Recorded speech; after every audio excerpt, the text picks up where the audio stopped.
आज भागवत के महत्तम में आप इतना जानें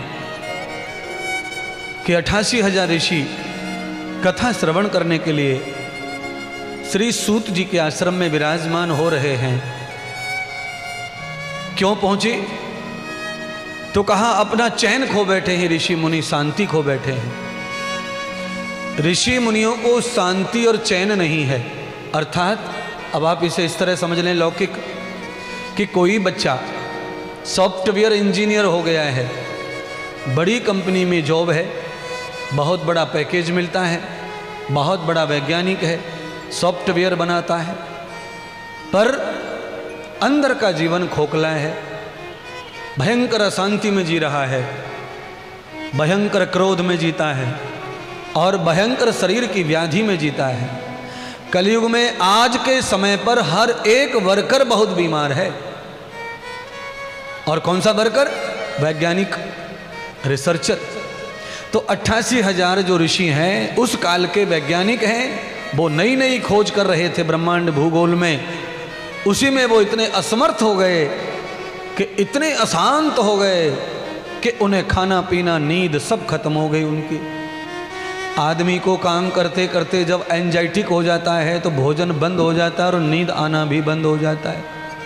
क्या होता है फिर? वो आदमी मृत्यु के नजदीक घूमता है। 88,000 ऋषि हैं जिनकी नींद चली गई है, चैन चला गया है, शांति चली गई है, और देश के लिए उन्होंने बड़े बड़े काम किए, बड़ी बड़ी खोजें की, बड़े बड़े उद्योग किए। इस पांडाल में भी बहुत सारे लोग ऐसे हैं जो खोज करने काम के चक्कर में नींद गंवा बैठे, चैन गंवा बैठे, शांति गंवा बैठे। नींद नहीं है। धनपति आदमी, उद्योगपति आदमी को नींद नहीं आती। नींद आती है तांगा चलाने वाले को, रिक्शा चलाने वाले को, बेलदारी करने वाले को, ईंट फेंकने वाले को, मजदूर को नींद आती है। पूंजीपति को नींद नहीं आती है। जिनके पास वैभव है उनको नींद नहीं है। जिनके पास वैभव है, ऐश्वर्य है, प्रभु कृपा है, उनके पास चैन नहीं है, शांति नहीं है। अगर उन्हें घंटे 2 घंटे चैन पाना है तो दवा खानी है, तब चैन पड़ेगा। बस इस दवा खाने के नरक से निकालने के लिए ही श्रीमद् भागवत कथा है। महाराज क्या प्रमाण है इसका? आप कैसे कह सकते हैं कि दवा से जो काम नहीं होगा वो कथा से हो सकता है? तो श्रीमद् भागवत कथा में भगवान वेद व्यास कहते हैं, विषय है विशार, सारे विषयों का ये नाश करने वाली कथा है। विषय विनाशिनी है ये भागवत कथा, और वैराग्य विकासनी है ये भागवत कथा। अंतिम लाइन है, आरती रोज गाई जाती है, आज भी गाई गई है।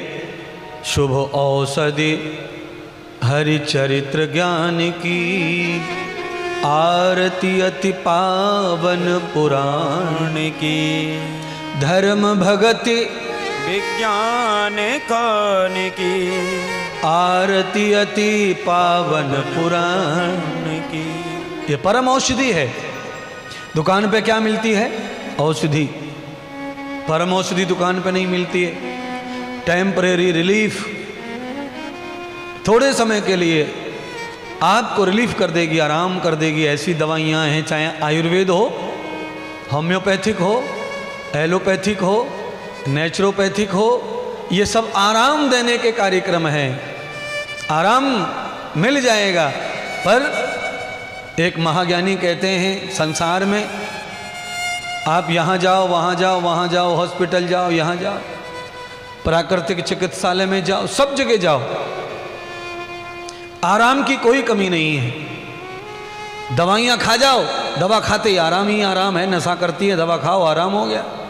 पर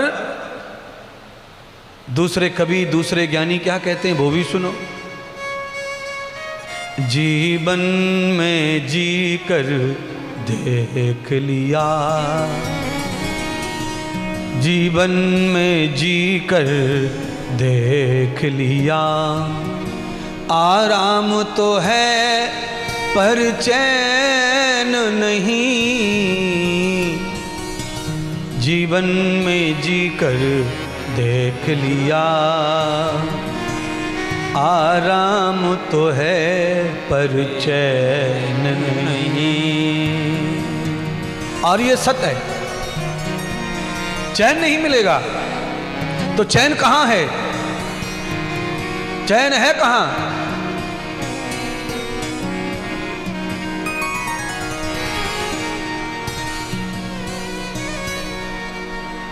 चैन और केवल चैन है तो कहां है? भगवत शरण में चैन है, सत्संग में चैन है। वेताम वेदो गताम पुण्याम, जिनका पुण्य आज उदय हो गया है, प्रकट हो गया है, वो गांधी मैदान में जाकर बैठ गए, कथा श्रवण कर रहे हैं। और देखो इतनी जल्दी रिजल्ट आ जाता है, चैन पड़ जाता है। कैसे बैठे हो देखो, है इसको चैन कहते हैं। बेचैनी खत्म हो चुकी है और अभी तो शुरुआत भी नहीं कथा की पूरी तरह से। अभी तो केवल ठंडा ठंडा रुई का फोवा घुमाया जा रहा है घाव के ऊपर, अभी दवा भी लगाई नहीं है, इंजेक्शन भी ठोका नहीं है, अभी तो ओवर होवलिंग चल रही है, साफ सफाई। महात्मा इंद्रदेव जब इंजेक्शन भरेंगे ना और ठोकाई करेंगे कमर के पीछे, तो महाराज ऐसी निद्रा आवेगी रात को कि सुबह उठाने वाले उठाएंगे तब ही नींद खुलेगी। क्यों? चैन पड़ जाएगा, चैन। तो महाराज जल्दी करो, देर मत करो, इंजेक्शन जल्दी लगाओ, हम बड़े बेचैन हैं महाराज। आप जो सोच रहे हैं वो मैं खुद ही कह लेता हूं, क्योंकि मुझे मालूम है सब लोग स्वार्थी हैं, मतलब का माल सबको जल्दी चाहिए, चैन सबको चाहिए, सब बेचैन बैठे हैं।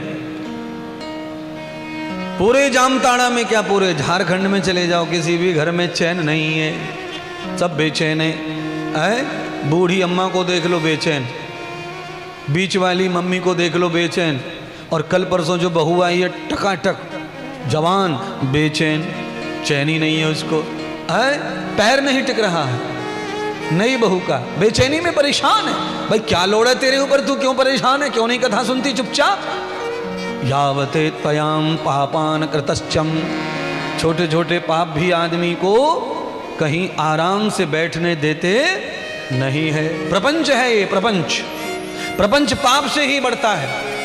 प्रपंच में पाप बढ़ता है तो प्रपंच बढ़ता है, और जब ये दोनों बढ़ते हैं तो बेचैनी बढ़ती है, अशांति बढ़ती है, रोग बढ़ते हैं, व्याधि बढ़ती है, और अकाल मृत्यु आ जाती है, और अकाल मरण हो जाता है। फिर ठन ठन गोपाल, हाथ में क्या लगा? हाथ में क्या लगा? कुछ ना लगा, ठन ठन गोपाल लगा। और महात्मा इंद्रदेवेश्वरानंद जी आपके लिए आए हैं, किस लिए? क्योंकि आपको भी महात्मा ही बनाना चाहते हैं। आत्मने प्रतस्थायो, आत्मा तो है ही आप पहले से, अब आपको महात्मा बनना है। और महात्मा बनने के लिए क्या करना है? तो भागवत का महात्म धारण करना है हृदय में।